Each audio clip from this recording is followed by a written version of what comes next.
This is Mail Tips for Truckers over here, and today I'm going to do a little bit something different. I always go for a walk every night at the end of the day and try to get my 10,000 steps in or whatever it ends up being.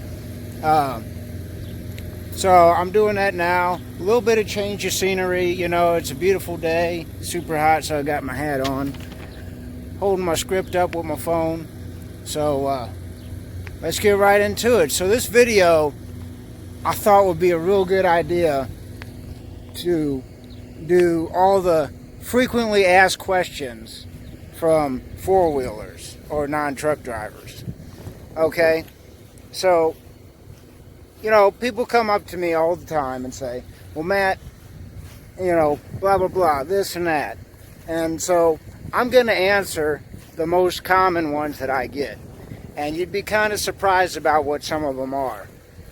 You know, I am, but I mean, I probably would have had the same ones before I started driving a truck.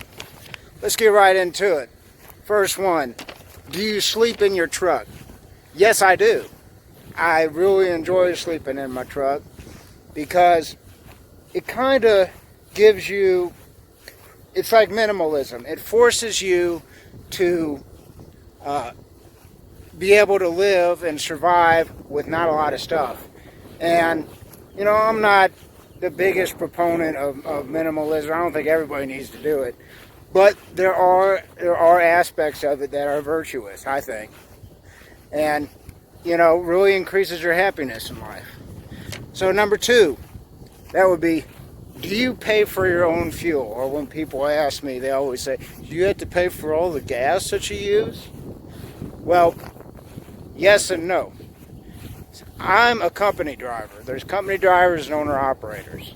So, my boss owns my truck. And all I do is just drive it for him. So he pays for everything. I got to pay, just like if you're a mechanic, you got to pay for your tools. I pay for my, you know, GPS and dash cam. And I got a real good video on the 5 essential electronics that you need to drive a truck. Check that out. But anyway, yeah, me personally, I don't pay for my fuel, but if you own your truck, you have to pay for it. Now, the third one, how do you drive that much? How do you drive that much? Well, that truck is so big. How do you drive a truck so big? I'm gonna combine this into one question here, and this one is a little bit I won't say annoying, but it seems a little bit insulting to me, because you don't get that with any other profession. Like, you don't see lawyers asking, well, how do you handle so many cases? People asking lawyers, how do you handle so many cases? I mean, you know, blah blah blah, and I know that that's not people's intention. But a lot of times it does come off that way to me. But anyway, you just get used to it. I mean, you'd be surprised what humans can do. I mean, just look at the Olympics and everything. But anyway, when you do something every day, it gets so easy. And so I could drive way more longer than they allot me to, and it would not be an issue at all. But you do have to start off small when you first start trucking.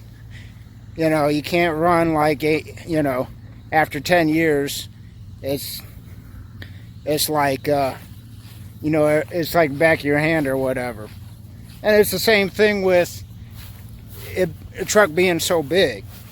I mean, when I first started driving a truck, I thought, well, what I'll do is whenever I take a turn, I'm going to take it as wide as I can.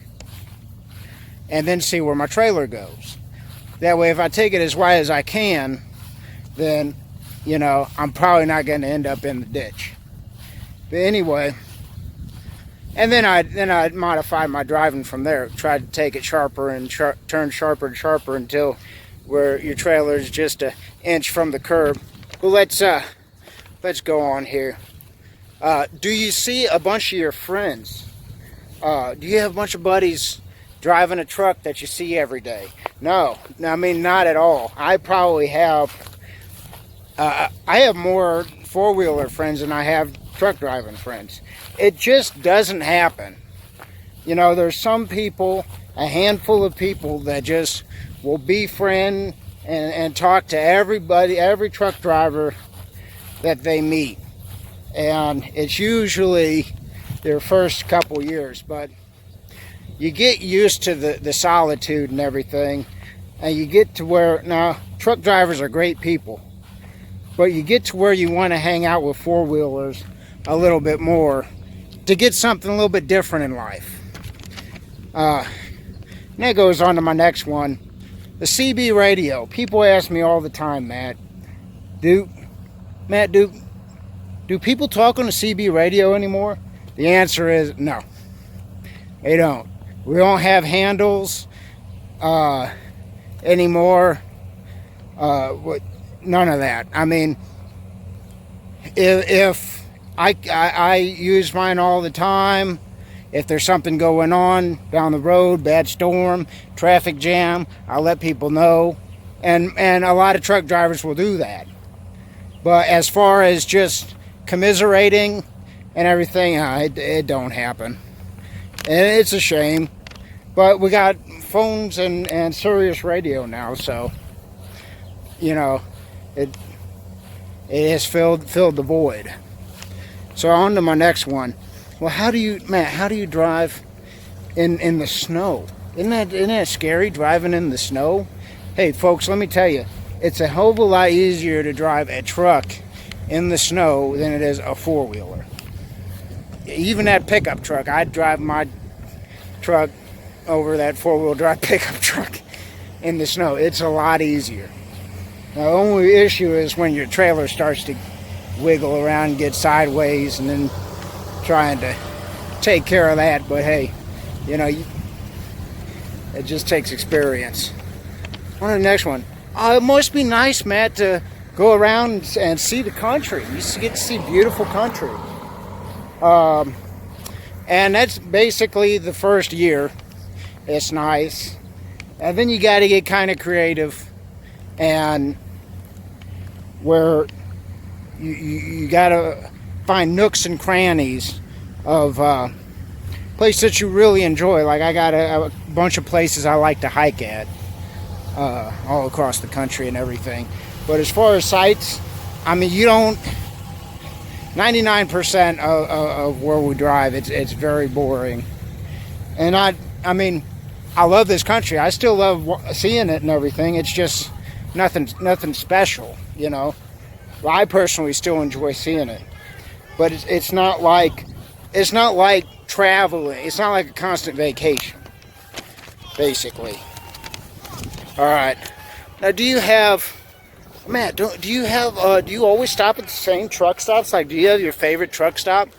Well, I guess we all have a favorite truck stop, but I basically stop at wherever I can take wherever I have a shower credit. I'll make another video on that later, or wherever it has a nice place to eat. And that brings me on to my next one. Well, man, what do you do about food there? Doesn't truck stops have like great restaurants and everything? No. They used to when I started, and this is not nostalgia. They generally did. But now all the Flying J's all have Denny's. All the pilots either have Subway, Arby's, or McDonald's, and same with Love's. And it's all just leased out, which I'm not blaming them. I mean, that's capitalism. And I don't have a problem with that if supply and demand, baby. All right, next one. And this is a big pet peeve of mine. Are people, don't you see a lot of trashy people at truck stops? No. You see truck drivers at truck stops. Are we trashy people? No, we're actually not. Most of us are really nice. But no, a truck stop is exactly like a gas station or a Walmart. You see the same people. You see everybody. Same people everywhere, man. It doesn't matter. But environment. Now, different cities are different, but to make a broad statement like everybody in truck stops are trashy, that really bothers me, and it's definitely not true. Now, next one is, do you take your truck home? Or you know, your terminal is in Lincoln. How do you get to St. Louis to do your home time? Do you drive your car home? No. Some people do if it's within, like, you know, 100 miles or whatever, but most people just take their truck home. You know, they get a load going through wherever their home is, and they take their truck home. On to the next one. Is it hard to go back to driving a car on your home time? Speaking of home time, you know, when you first start driving a truck, I'll be honest, it's a little bit difficult because all my cars have been lowered cars, and when you first start driving, it feels like your butt's scraping the ground. And I'm sure a lot of people have problems with this, but I've always never had a problem from going to vehicle to vehicle. Moving on to the last one here. How does your spouse / significant other deal with it, and how does that affect trucking? And I guess I could turn this into a whole video, so I'll just keep this really short.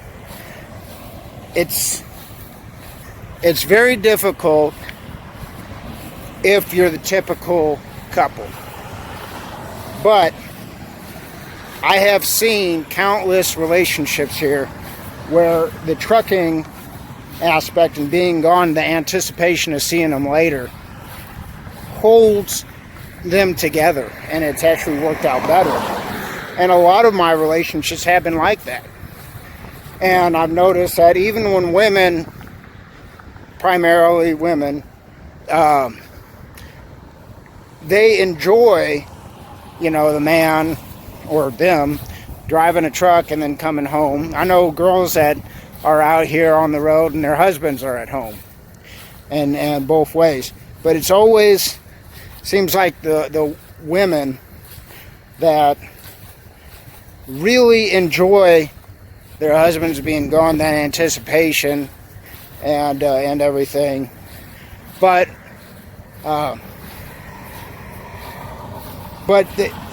it's the same ones that enjoy it are the same ones that complain about it so much. And it seems like a lot of people just don't know what they actually want in a relationship. And that's the primary issue with spouses, girlfriends, and trucking. A lot of people say they don't mix. I think they do very well. But it's all about, you got to know what you're getting into. And that's it for this video. I know it's a long one. Thanks for hanging in there. It's Matt with Tips for Truckers. Have a great day.